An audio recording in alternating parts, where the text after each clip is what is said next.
Original Music and this is Halloween special Frankenstein by channel over Sarcastic production. Yes, another Halloween special video. It's been a while since I did this. They upload every year, right? They did the new one because I guess today is the Halloween, right? 31st October. I don't know. But yeah, I've seen, I guess, 3-4 of them. I don't know how many of them left.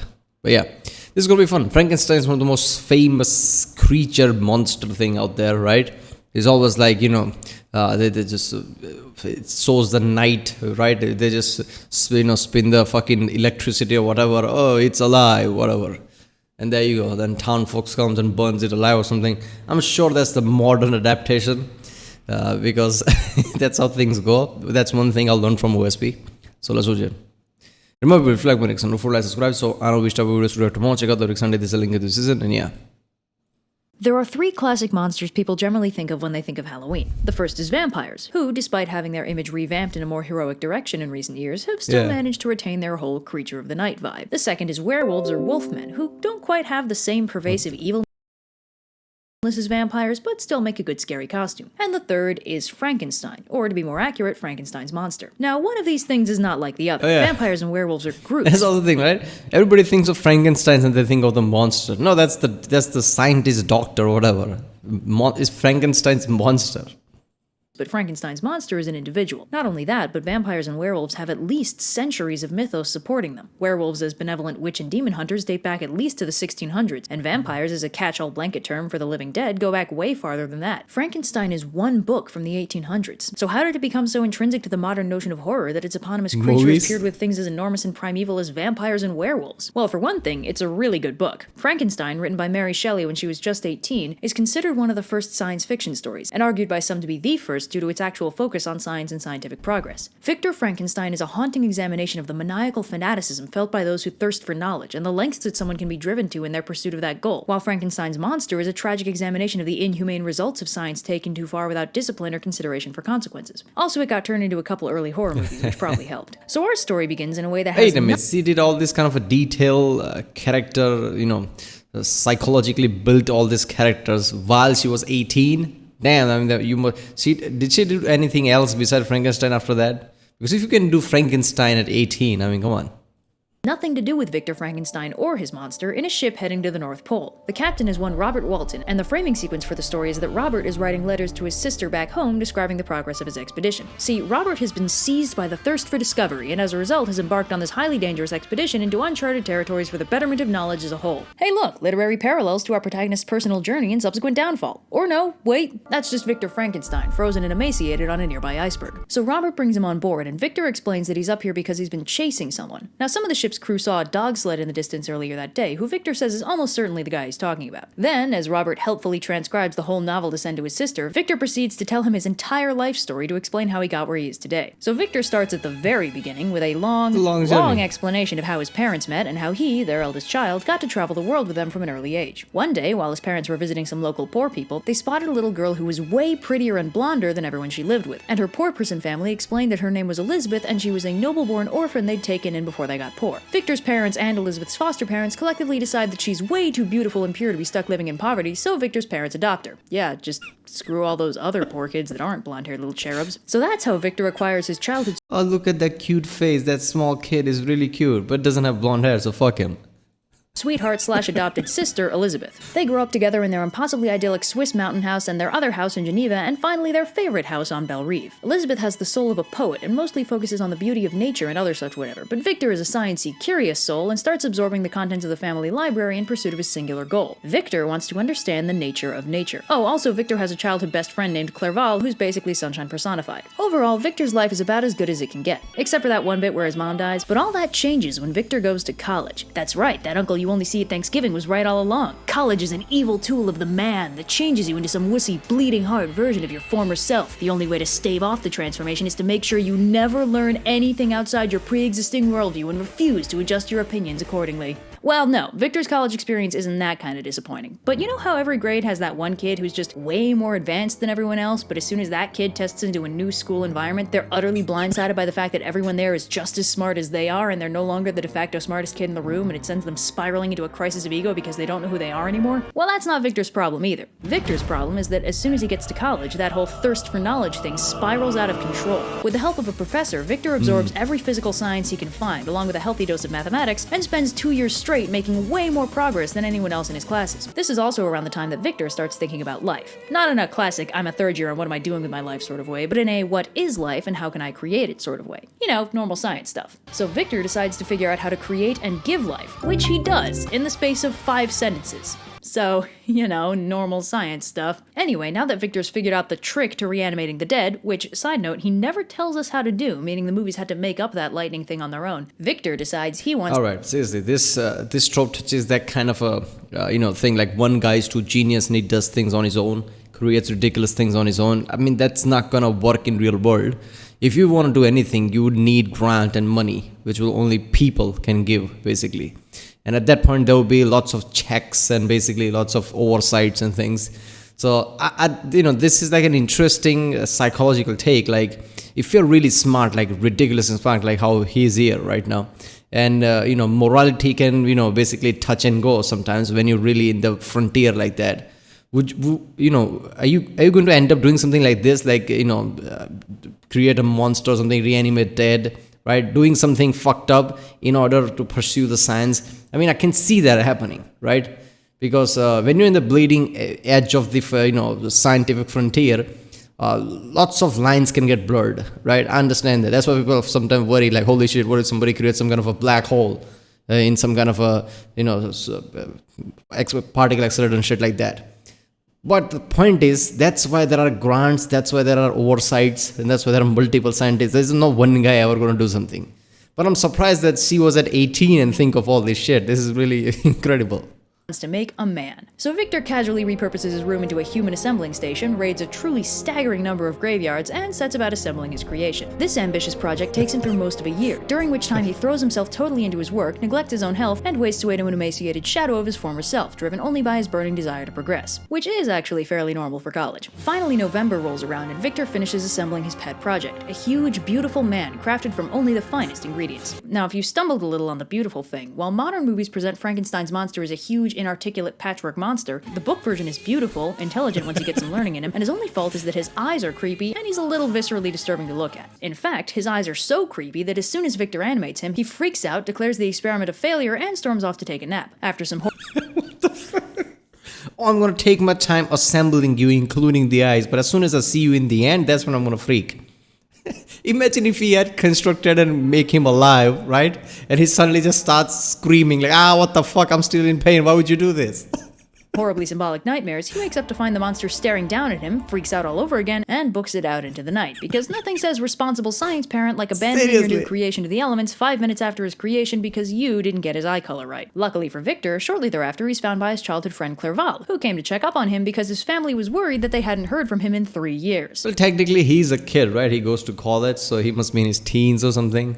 In case it wasn't already obvious, Victor is kind of a self-absorbed jerk. Anyway, together they head back to Victor's apartment, and Victor finds that, conveniently, the monster is up and vanished. Instead of pondering the obviously sinister implications of this, Victor celebrates the convenient disappearance of his greatest failure by passing out and forcing Clerval to nurse him back to health over the course of several months. So Victor gradually recovers with Clerval's help, although the distress of his apparently failed experiment has left him so traumatized that the mere thought of a Bunsen burner is enough to send him fainting into the nearest pile of cushions faster than you can say consumption-riddled Victorian ingenue. After receiving a letter from Elizabeth asking him to return home, Victor decides he's officially had enough of college, and he and Clerval prepare to return home to Geneva. Unfortunately, they're delayed by weather problems, and it takes him a few more months before they can actually go back. But that's just more time for Victor to recover. And by the time Victor and Clerval are ready to return to Geneva, Victor's almost totally forgotten that crime against nature he committed that drove him to abandon science itself. But unfortunately for everyone involved, Victor's dad writes to inform him that oh, what'd you do? You saved a puppy? Oh, that's good. What'd you do? Oh, you did some charity work? Yeah, I took limbs and fucking made an entire man. But yeah, I guess I'm gonna forget about that. His younger brother William has been murdered, and Elizabeth's losing her mind over it since she'd given William permission to wear an antique locket, and it looks like he might have been killed so someone could steal it. Victor and Clerval book it back to Geneva, but when Victor takes a break to angst in a thunderstorm, he spots the unmistakable silhouette of the monster he created hiding in the trees. This is terrible news for Victor because he immediately puts together that this means his brother was murdered by something he made, making it his fault. Compounding the issue, the missing locket has been discovered in the possession of Justine, the housekeeper and basically a second adopted daughter of Casa Frankenstein. Although she's nowhere near as blonde as Elizabeth, so obviously she's not really considered family. Anyway, Justine has the locket, so Justine is being accused of the murder. Now this is the part where Victor goes from self-absorbed jerk with no real mind for consequences to irredeemable asshole, because Victor knows Justine is innocent. Victor is very insistent that Justine is innocent, but Victor thinks that telling anyone why he knows she's innocent will just make him sound crazy, or worse, guilty. So instead, he keeps his mouth shut through the entire trial, Justine's false confession, the guilty verdict, and the execution, all because he didn't want to own up to his own responsibility and potentially face consequences for his actions or people thinking he might be crazy. So that's two. Alright. Look, I was gonna say that obviously he's right. Nobody's gonna take his word like, holy shit, I made a monster out of limbs, and that's the one who killed the person, not her. Obviously that would sound crazy, but if you're seeing somebody getting on trial, you just sit there while the trial happens and he gets found guilty. I mean, you don't do that shit. Even at that point, if you sound crazy, if I were there, I would say something like, I don't care about whatever else. I'm not gonna sit there and just pray, oh fuck it, nobody's gonna say I'm telling the truth, so fuck her. Who does that? So yeah, I guess I can see how he's an asshole. Deaths on Victor's hands right now, but it's okay because he's a handsome, tortured genius or something. Also, Elizabeth has a full-on existential crisis and can no longer recognize the beauty in a world that let her basically sister die so cruelly. Obviously, this makes Victor feel really bad, which is clearly the most important part of this situation. Victor decides that the only solution is to hike his feelings away, so he books it out to Mont Blanc for a little nature therapy. Unfortunately, his nature therapy is interrupted by his crime against nature, as Frankenstein's monster appears before him and sits him down so he can tell him an exhaustively detailed description of how he spent the last 2 years in the hopes that it will persuade Victor to do something for him. So if you're keeping track, that's an exhaustive life story inside another exhaustive life story that poor Captain Walton is transcribing in its entirety to mail to his sister. So the monster explains that after Victor freaked out and abandoned him, he kind of wandered around for a while, barely sentient and incapable of understanding his surroundings, because he was basically a giant newborn baby, Victor. Anyway, the monster wandered into a forest and gradually learned to understand parts of his surroundings. This included the discovery of fire, which, after a brief incident where he learned that fire hurt, he grew to appreciate and carefully cultivated with wood. One interesting thing that becomes clear about the monster as he tells his story is that he's very similar to Victor in a lot of ways. For one, he's very intelligent, and like Victor, operates by way of the scientific method: observe, hypothesize, test, repeat. This is how he figures out fire, cooking, and eventually language, although that comes later. See, the monster eventually starts running low on food and strikes out in search of greener pastures, which leads him to find first a shed and then an entire village. Unfortunately, he observes that the average response to his presence is screaming, occasionally supplemented by throwing rocks, so he learns to avoid major residential areas and instead hides in a low shelter built off of a cottage. As it turns out, this cottage belongs to a small family of 3, a blind old man and his 2 children. The monster lives in their shack for months, in which time he learns to speak perfect English and also gleans the family's entire soap opera life story, which he helpfully recounts, making this an exhaustive life story in another exhaustive life story in still yet another exhaustive life story. Suffice to say, it's exhausting. Also, someone conveniently drops a bunch of thematically appropriate books nearby, so the monster gets a hold of Paradise Lost, and like literally everybody else, relates to the protagonist. But in this case, it's meant to be like poignant and tragic, not edgy and dark. Anyway, the most important thing that the monster learns from this experience is not good farming practice or even the English language, it's that he's desperately lonely for the kind of family dynamic he's observing, so he decides to try something. The old man of the house is blind, meaning he won't be able to see the monster. So the monster waits for the other members of the household to leave, then knocks on the door and hangs out with the old dude for a while, until he gets too clingy, the others come back, and he gets chased out into the night again. The family moves out, and the monster burns down their house in retribution. Then, after a pleasant misadventure where he gets shot, the monster stumbles on none other than William Frankenstein, who made the mistake of revealing his family name, leading the monster to kill him. See, the motivator there is that so far the monster has basically only ever been abused, mistreated, and abandoned. So when faced with the overwhelming cruelty of a world he can't change, he finds ways to lash out at it, and comforts himself with the knowledge that he's not entirely helpless, since he does have the power to hurt the people who hurt him. So yeah, he kills William, frames Justine, and that brings us to the present, where the monster has a request. See, all he really wants is to not be alone, so he asks Victor to make him a bride. Obviously, Victor refuses, but the monster points out that he's only a jerk because Victor created him, abandoned him, and left him all alone in a world that that only knows how to hate and fear him. If he makes him a girlfriend, someone like him who'll be able to understand him, he'll have no more reason to be evil. Also, if Victor doesn't, he'll murder his friends and family and frame him for the crime. Thoroughly persuaded, Victor returns home and begins preparing for Crimes Against Nature 2. Okay, so that part actually is of the book, huh? Make a Frankenstein's wife and shit. I thought it was a later adaptation. It's really hard to understand what is real, what is original and not in today's world, especially because the old movies, the mentality usually go exaggerate as much as you can because people like exaggerated shit. So things get taken out of shape a lot, right? Lots of out of context things. But yeah, this is actually interesting. So obviously the whole movie Frankenstein thing where he just creates this kind of a monster, just starts to hurt everybody, right? Townsfolk just, riles up, try to burn everything down. I guess that's a bit of exaggeration. Electric Boogaloo, but not before he gets engaged to Elizabeth at the request of his aging father. So Victor heads off to England, accompanied by perpetual sunshine friend Clerval, and while Clerval goes full tourist, Victor prepares to recreate the biggest mistake of his life but with boobs this time. So Victor leaves Clerval doing the Scotland tourist circuit and heads for the Orkneys, a suitably miserable area for him to mope and do science. But as he progresses, he realizes something that few authors seem to have internalized, that just dropping a girlfriend in front of a guy won't actually guarantee that they'll get along. This suggests the worrying possibility of two angry loner monsters rather than one, or even worse, they might get along too well and create a super race of monsters together. Now, while this is a medically solvable problem, Victor is too busy freaking out to remember his training, so he instead opts to do the much more rational thing and destroy the unfinished lady monster. Obviously, this pisses off the monster, who ominously promises Victor that he'll be with him on his wedding night. Victor, being both an egotist and sorely lacking in imagination, interprets this to mean that the monster will kill him after he's gotten married to Elizabeth, rather than the much more reasonable assumption that the monster intends to start making good on his promise to murder everyone Victor's ever loved. But Victor puts two and two together when Clerval turns up dead the next morning with Victor as the prime suspect. Victor immediately falls into a 2-month-long angst coma, seriously inconveniencing the jail, and when he wakes up, he gets acquitted and his father arrives to take him home so he can finally marry Elizabeth, which is a very good idea that definitely won't have repercussions. Victor's hopeful that marrying Elizabeth will be able to pull him out of his perpetual funk, which is obviously yet more reason not to worry at all that something bad might happen to anyone but Victor, because that would require that he think about someone other than himself for 2 seconds, which obviously is beyond even as great a scientific mind as his. So Victor and Elizabeth get married, and surprise, the monster immediately breaks in and murders Elizabeth. Victor promptly freaks out and starts chasing the monster and pursues him all the way to the North Pole. Unfortunately, it turns out it's super cold up there, and Victor immediately nearly dies of exposure. This is where and how Captain Walton finds him, and that brings us to the present. Speaking of the present, Walton's ship gets stuck in the ice, and the only safe choice is to abandon the expedition and turn back. Having just received an object lesson in the dangers of forging onward to discovery past the point of rational fear, Walton decides that the safe choice is the way to go, and turns the ship around. Also, Victor dies of 14 different kinds of exhaustion and exposure, at which point none other than Frankenstein's monster appears on board to pay his respects. Just like his creator, the monster spends an inordinate amount of time waxing eloquent about how all that horrible stuff he did really hurt him, and isn't that the important thing to consider right now? Anyway, the monster tells Walton that he's going to off himself, jumps out the boat window, and vanishes into the snow. So the moral of this story is don't be an asshole. Or if you have to be an asshole, at least don't play God and create more assholes. I know. How the fuck is this story from an 18-year-old man? God damn, it's heavy. Damn, so I didn't see this story, whole story's point is that, Frankenstein is an asshole, right? So the start of this, Frankenstein is a genius, goes to college, learns how to create undead, right? With the Skyrim magic, right? Conjuration spell, whatever. So he creates this kind of Frankenstein's monster who's not really a monster. It's portrayed as someone beautiful, but eyes are kind of fucked, right? So he gets scared, run away, abandons him. I mean, Frankenstein is, I guess, teenager or something at this point. Someone understand was still an asshole, right, for doing that.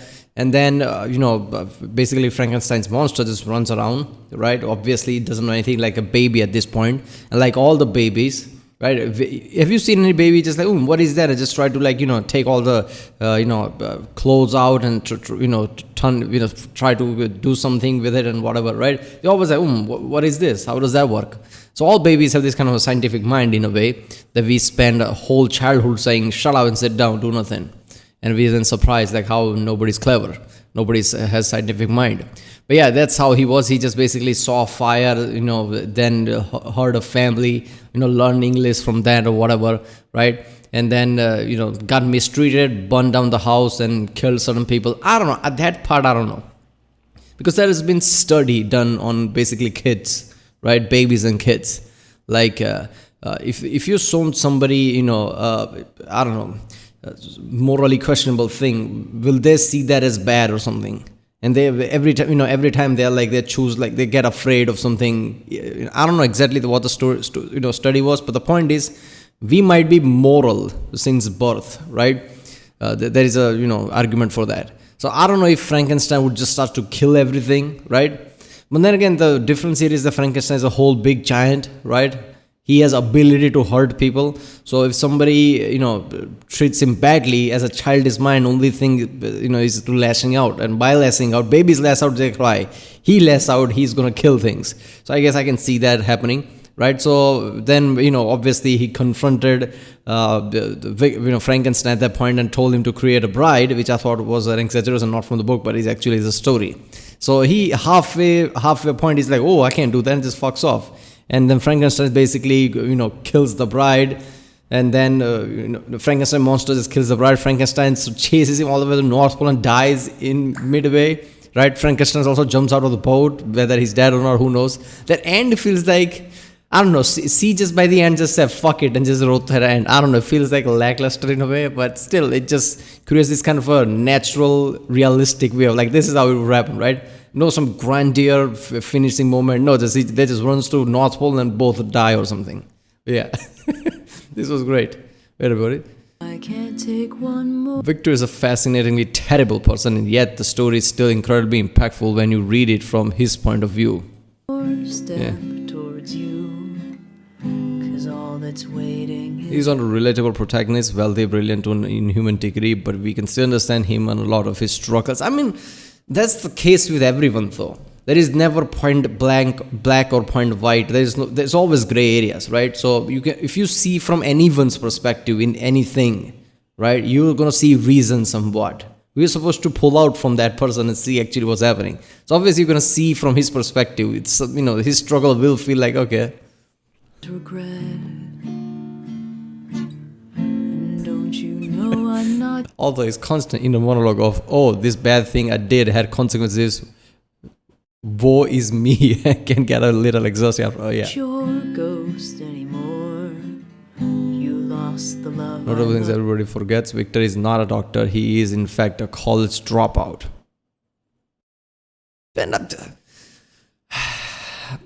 I mean, okay, I get it. Dr. Frankenstein, right? I mean, he is a scientist. You don't need to have an academic career to be a scientist if you're good at it, right? Lots of great scientists never even finish school, let alone college. So that's not a requirement. But I guess a doctorate as an official doctorate, yeah, it kind of makes sense. The monster is not just a mindless beast or a misunderstood anti-hero. He's cruel and calculating. And even though the world shaped his malevolent persona, he still did all. That's what I was saying. Like, it's not like, he felt like cruel and calculating at this point. So yeah, Frankenstein's ego type of mind got kind of transferred into him, right? When he was making him, he made him into his image or something. So that kind of worked there. Still, the evil stuff he did with the knowledge that it was evil. Elizabeth and the monsters and then Bride are totally separate characters. Elizabeth doesn't get resurrected or stitched up or anything. She's just dead. The Bride of Frankenstein never comes to life, although now that I think about it, making her also Elizabeth is a clever play on the two possible interpretations of Bride of Frankenstein. It creates this kind of a, cross connection in a way. That's, yeah. Okay. Seriously, man. There's more. Victor spends about 90% of this book gradually wasting away from stress and misery, almost all of it being directly or indirectly self-inflicted. And who do you think you are, running around leaving stuff? It's entirely clear why this book is also called the modern Prometheus. Prometheus did mythologically create humanity, but he wasn't as big of a jerk about it. Collecting your jar of hearts and tearing love apart. Maybe Victor is a modern Prometheus in that instead of being a doting species father who gives his children fire, he's deadbeat dad whose creation has to discover the wonders of fire all on his own. You're gonna catch a cold from the ice inside your soul. Most has no name but does say at one point, I ought to be thy Adam, referring to his creation at Victor's hand, mirroring that of Adam by Thus, most people who give his character the urban fantasy treatment call him Adam. Adam being the first human, it kind of makes sense. in biblical mythology. Fun fact for any fans of gargoyles, and if you've never seen the show, give it a look. The trope of the inhuman monster befriending a blind man unaware of his appearance probably originated here. Yeah. Think you are Although obviously when it happens in the show, it goes a lot better than it does in the book. Yeah. around leaving scars, collecting your jar of hearts and tearing Neither Victor nor the monsters have the moral high ground, but they do both manage to be sympathetic. Victor from the angle that the consequences he's facing are unbelievably tragic, and the fact that they are all his fault make it feel worse. And the monster from the angle that his entire existence has been incredibly terrible and scarring. to catch a cold. His desire to lash out and tear down the world that refuses to accept him is understandable. If okay, seriously, but is there anything more? The ice inside your soul. So No, that's it. Seriously, man. I think it's Frankenstein's fault more than that he's monster, right? Because he was basically a baby. Doesn't matter if he learned things. I mean, he was an adult body person, but he was a baby in the end. He doesn't have that much experience. So whatever he learns at that point is the guardian's fault, which was the Frankenstein, right? I mean, if he sees the worst thing in the humanity and adapts from that and just lashes out and do unspeakable thing, I mean, it's like, blaming a caged animal like lion or something if it gets out and kills everything. It's not lion's fault. So I don't fault the monster. I fault Frankenstein. And no, him being teenager, if he was teenager, doesn't matter. If you're gonna fuck around with untouched science and try to create undeads, you have to be responsible, for fuck's sake. Can we take a moment and think like who wrote this book? That person. She was 18 and created this kind of original character, original trope of undead monsters and shit. This is ridiculous. Right, well, that was Halloween special Frankenstein by the channel Old Sarcastic Production. If you like my reaction, don't forget to subscribe. And yeah, I'll see you next time. Check out the playlist I have in the description with all the other Halloween special and things. And yeah, I'll see you next time.